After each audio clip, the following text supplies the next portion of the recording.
Bueno, Jorge, antes que nada, un saludo. Nos conocemos hace ya mucho tiempo y yo siempre destaco la tarea que tú realizas en la televisión.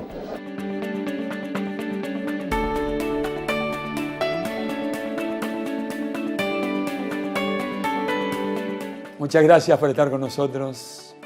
Lo dije en la apertura del programa, lo reitero ahora por si recién haciendo zapping nos encuentra. Felices Pascuas. De todo corazón, felices Pascuas.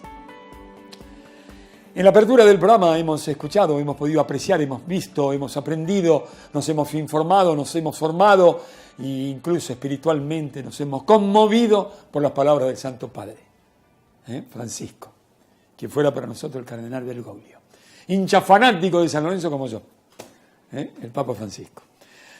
Bueno, tengo que presentarles ahora en este capítulo que hemos intitulado Vida de arquitectos distintos. Tengo que presentarles a dos profesionales de la arquitectura argentina que además de haber hecho muchísimas obras importantes para nuestra sociedad, grandes creadores, son profesores, formadores de profesionales de la arquitectura. Duhon ha sido decano, entre tantas otras cosas, en la Facultad de Arquitectura, en un momento importante de la vida de los argentinos, cuando recuperamos la democracia. Creo que por esos años, fue decano. Tenía que arreglar lo que se había hecho o no se había hecho. Un trabajo notable de Duhon. Y su querida y adorada esposa, Silvia querida. Bueno, con Silvia, Berardo logró, en principio, construir la más esbelta y bella familia. Dibujaron en ambos con el amor que se sentían y sienten el proyecto que lograron llevar adelante. Tal vez, permítanseme decir, amigos míos, Silvia y Berardo, la obra de construcción más importante que han realizado en sus vidas. 4 hijos distintos, una de las hijas, que es arquitecta, trabaja con ellos. Qué placer también para ella y para Silvia y Berardo, que es la que está continuando con ellos, que este estudio que le ha brindado a la sociedad argentina, les digo, muchísimas obras. Las Torres del Faro en Puerto Madero. Bueno, no puedo leer todos los premios y todas las obras porque son muchísimas. Todas son importantes. Bueno, atención, el Museo del Holocausto que han hecho, el edificio de la Algodonera, no sé, hay obras importantísimas. La sede central del Banco de la Provincia de Corrientes, de Santa Cruz. Muchísimas obras, pero muchísimas obras y premiadas. Hemos ido con nuestro equipo de producción técnica a grabar a este estudio, a grabarlos a ellos, a Silvia y a Berardo. En esta primera parte nos cuentan algo de sus vidas. Son los dos apasionados, profesionales de la arquitectura y también de la vida misma. Y bueno, nos van a contar algo de ellos y también de su labor o de sus labores docentes. No se lo pierdan.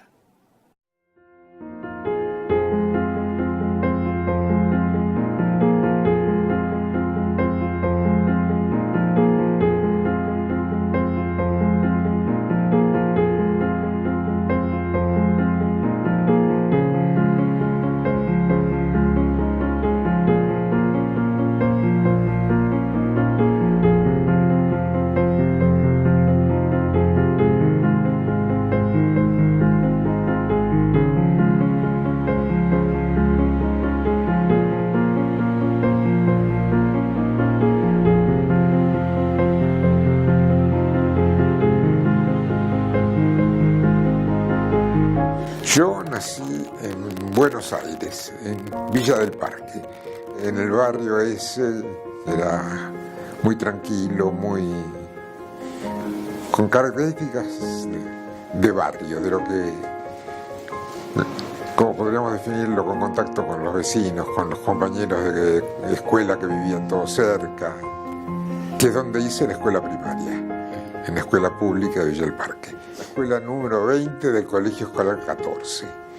El director se llamaba Gasbarro y la maestra de primer grado se llamaba Elisa Paulo Antonio. Yo nací en Buenos Aires, en Belgrano. Fui al colegio, el primario en un colegio americano y el secundario a Lenguas Vivas. Israel era ingeniero civil, argentino, entrerriano. Mi madre había nacido en Rusia en el año 10, Dora Faigón. Mi padre era Edgardo, era ingeniero, y no trabajaba de ingeniero, sino que había heredado una empresa de importadora. Y mi madre, clavecinista, era una clavecinista bastante conocida, actuaba como Arnolda Kirch, tocó en Europa, en el Colón, realmente con la casa, por parte de ella, muy llena de música. La escuela secundaria la hice en el Nacional Buenos Aires, pero ya estando en el colegio secundario yo estudiaba pintura con Urruchúa. En alguna estadía en Francia con mis padres, cuando estaba en mitad del colegio secundario, estuve yendo al taller de pintura de André Lot durante un par de meses, que es lo que duró la estadía en París en ese momento, y mantuve una continuidad por ese lado. Y después entré a la Facultad de Arquitectura de la UBA. Bueno, a Berardo lo conocí en el cumpleaños de 15 de mi prima, cuyo hermano era compañero de Berardo en el Buenos Aires, así que invitó a todos sus compañeros y ahí lo conocí, digamos, estuvimos charlando con otros, todos éramos chicos todos, ¿no? Y bueno, después lo volví a encontrar en la facultad, nos reencontramos ahí, algo así como que nos habíamos visto, nos saludamos, esas cosas, y bueno, digamos, ahí empecé, no es que empecemos a salir, sino que más bien sobre el final de la carrera. Nos hemos potenciado, hemos trabajado juntos, cuando yo terminé mis estudios en la facultad, cuando viajé para hacer el posgrado, Silvia todavía no estaba recibida, ella es menor que yo, pero viajó conmigo, hicimos además de los estudios, hicimos un viaje de recorrido por Europa, recorriendo tanto la arquitectura histórica como la arquitectura moderna de ese momento, y fue una cosa compartida que fue realmente muy linda y fue el arranque de nuestro trabajo profesional en forma conjunta. Cuando nos casamos éramos muy jovencitos. A mí me faltaban 3 materias para terminar la facultad, que las terminé cuando volvimos. A ver, ¿por qué la arquitectura? Son esas cosas que nunca quedan demasiado claras. Pero, por un lado, un padre ingeniero que se dedicaba realmente a proyectar y a dirigir la construcción de edificios, con lo cual tuve un contacto con esa disciplina desde joven. Por otro lado, tenía inclinaciones hacia la pintura, donde estudié pintura muchos años. Me gustaba mucho la matemática, me gustaba la física, y bueno, y de todo eso salió, entre grandes dudas, bueno, entro a estudiar arquitectura y no me arrepiento. Bueno, yo entré, digamos, me gustaba, yo también pintaba, digamos, desde chica, digamos, mismo en algún momento tuve profesora de pintura, me gustaba pintar. Por otro lado, me gustaba mucho la historia, eso lo heredé un poco de mi padre, que era un fanático, sobre todo de la historia francesa. Yo vengo de una casa muy francesa, la familia de mi padre eran franceses y yo heredé también mismo la nacionalidad. Así que él era un fanático de la historia y a mí me gustaba también siempre la historia. Bueno, se mezcló un poco la historia con la historia, sobre todo, aparte de eso, a partir de la historia conocí obras de arquitectura, y ahí fue que se combinó la pintura con las obras de arquitectura y fue lo que me encaminó hacia la facultad.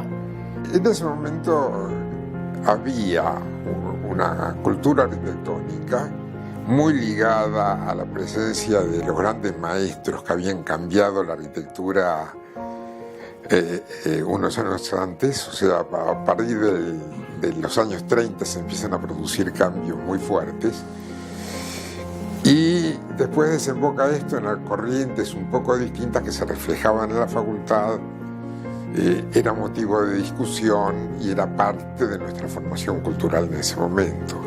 Pero había figuras de mucho peso como Vladimiro Acosta, que había estado formado en Europa como un arquitecto racionalista, Odilia Suárez, que era una profesora joven con mucho empuje. En algún momento estuvo Clorindo Testa enseñando. Y era una época de mucha discusión, de mucha, culturalmente estaban muy presentes los cambios que se producían en la arquitectura, en la cultura, en las artes, y eran parte de la discusión que se daba entre los estudiantes en la facultad.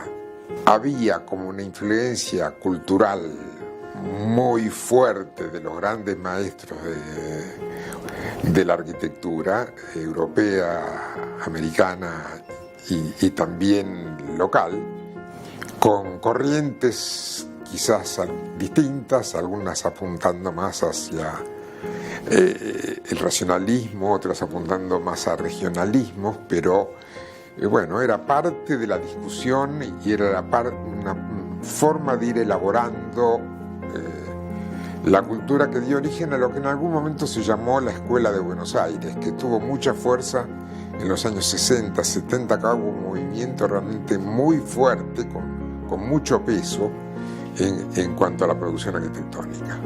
En el momento que cuando hablaron de los maestros, creo que había como una de diferencias entre los que apoyaban lo que podía ser la obra de Le Corbusier y los que hablaban de la obra de Frank Lloyd Wright.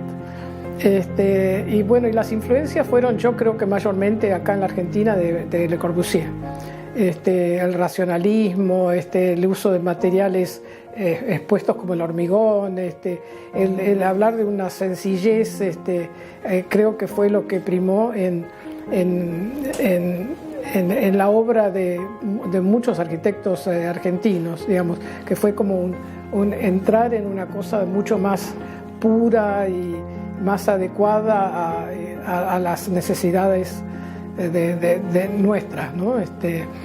Así como nosotros nos hemos, en algún momento hicimos una exposición que se llamó lo nuestro, la arquitectura de lo concreto, digamos. Nosotros hemos priorizado, digamos, quién lo va a usar, cómo lo va a usar, con qué materiales lo vamos a hacer, en qué situación del país lo hemos tenido que hacer, digamos, de acuerdo a distintas situaciones económicas, políticas, etcétera.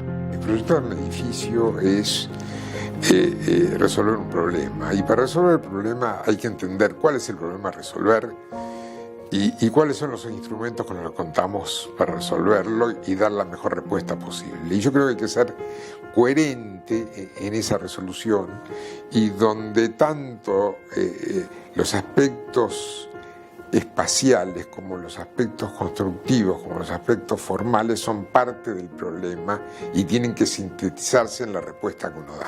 La relación de padre e hijo,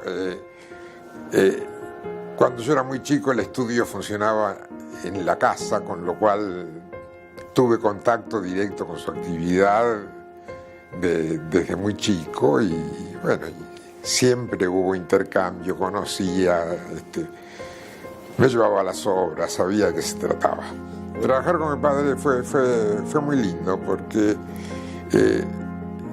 él, con su formación de ingeniero, y Faigón también, delegaron en nosotros el área de proyectos del estudio, de manera que nosotros empezamos a manejar los proyectos muy jóvenes, estando en el estudio, interactuando, por supuesto, con los ingenieros, y ellos se ocupaban más de todo el proceso de dirección de obra, manejo de las obras, etc. Nosotros nos incorporamos a lo que era Duhovne y Faigón. Cuando fallece mi suegro, en el año 75, a partir de ahí nos separamos. Faigón dejó de trabajar como tal un poco, y nosotros ahí empezamos en lo que puede ser Duhovne Hirsch. Y una de mis hijas es socia nuestra en el estudio, y bueno, y es la tercera generación, y tiene un rol muy importante hoy en el estudio y en la producción que estamos haciendo. Desde el punto de vista de mujer, creo que fue, digamos, una ayuda el trabajar con mi marido, digamos, porque tenemos 4 hijos y, digamos, para mí, digamos, en algunos momentos necesité más ayuda.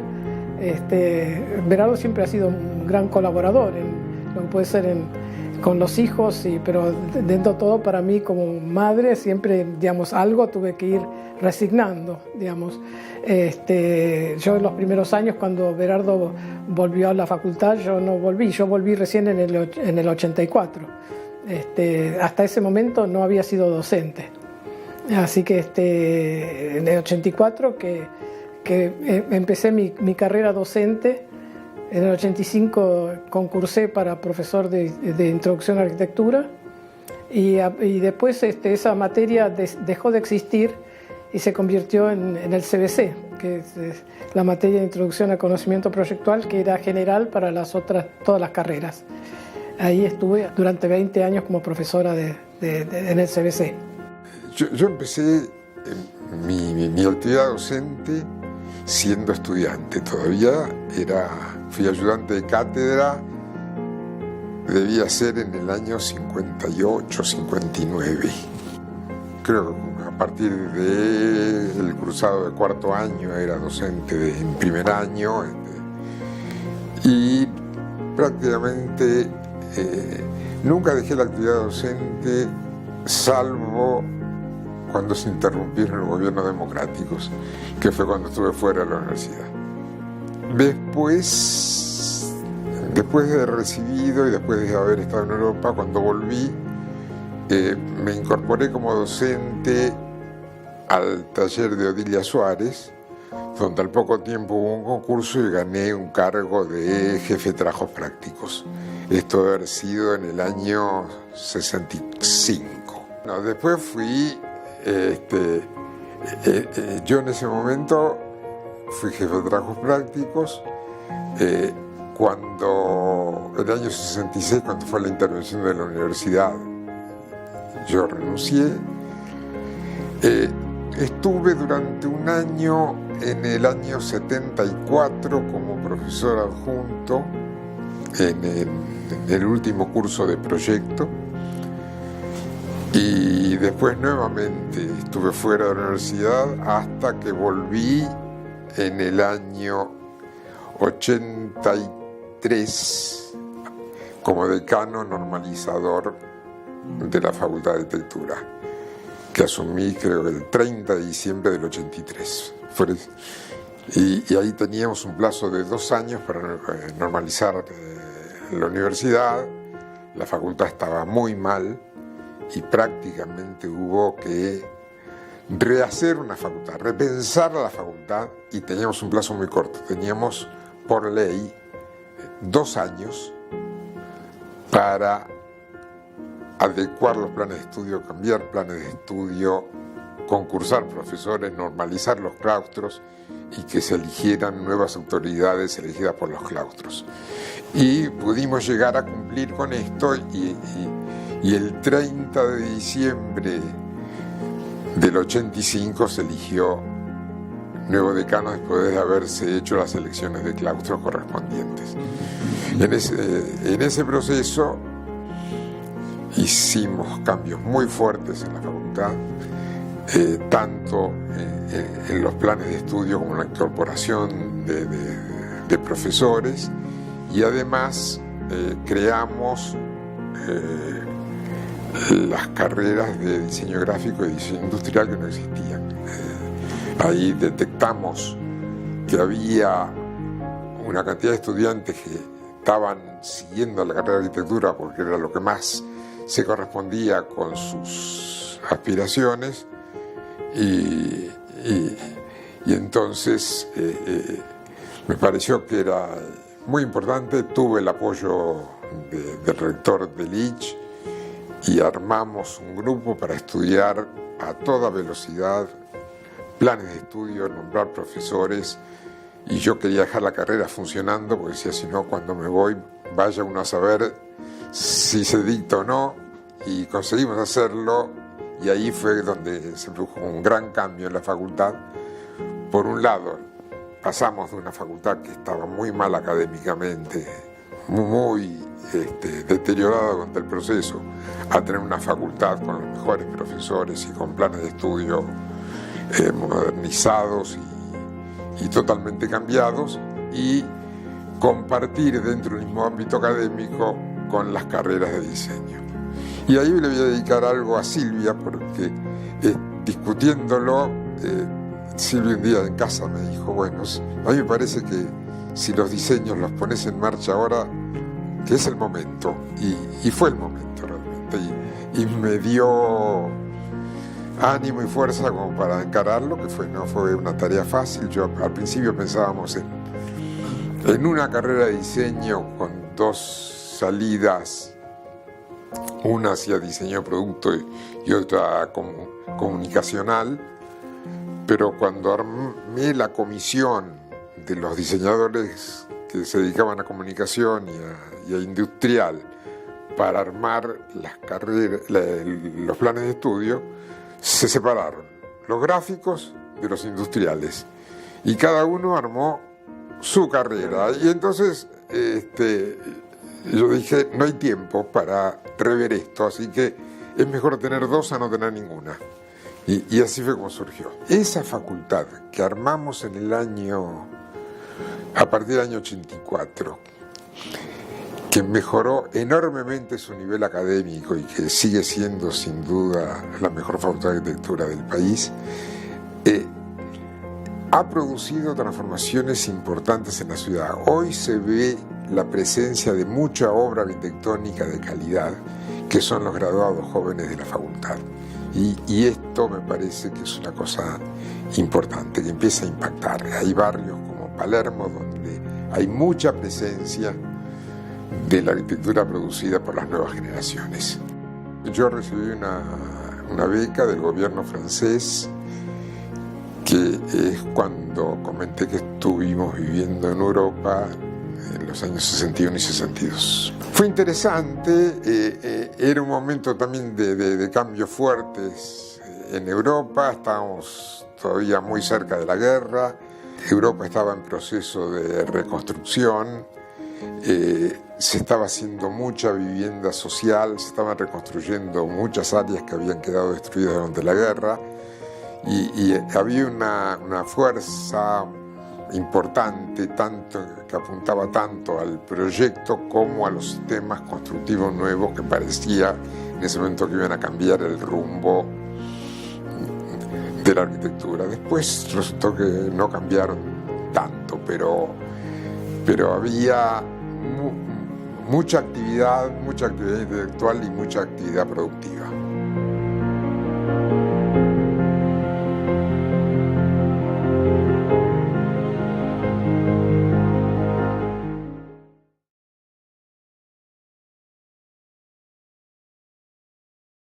Metalco, sistemas de carpintería de aluminio de alta prestación certificados por Aluar. Metalco, siempre presente en los grandes emprendimientos del estudio Duhovne Hirsch. Obras y sistemas, ingeniería y construcciones. Acompañamos la historia del estudio Duhovne Hirsch, construyendo las torres Wake Belgrano. Obras y sistemas, más de 30 años de trabajo en proyectos de gran envergadura. www.obrasysistemas.com.ar. Mejor Color, 25 años al servicio del estudio Duhovne Hirsch y asociados, desarrollando sistemas de aplicación de pinturas. Visita nuestra web y conocenos www.mejorcolor.com.ar.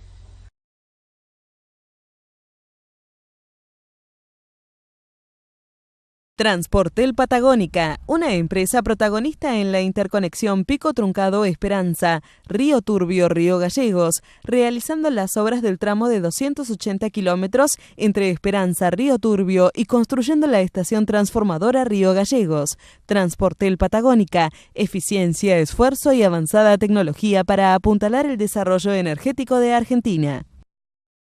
OTEC, la empresa líder en fabricación y comercialización de sistemas de tuberías de PRFB, presente en los principales acueductos del país y la región.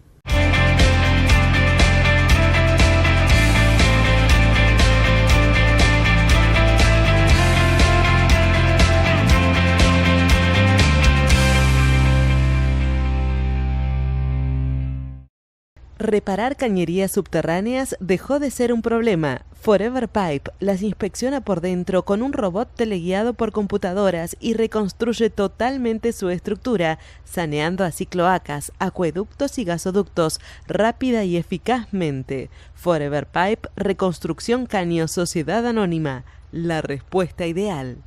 Coto, una empresa 100% argentina que ha sabido crecer al ritmo del mundo actual y ofreciendo la mejor calidad al mejor precio. Coto es más que supermercados, es una gran familia argentina que crece pensando en su país. Coto, yo te conozco, ahora conocenos vos. El Instituto de Capacitación de la Federación Nacional de Trabajadores de Obras Sanitarias favorece el desarrollo personal de los trabajadores del agua y el saneamiento, logrando para ellos el crecimiento laboral y la optimización de políticas del sector con profundo contenido social. Hospital Alemán, el único que usted elegiría sin dudar.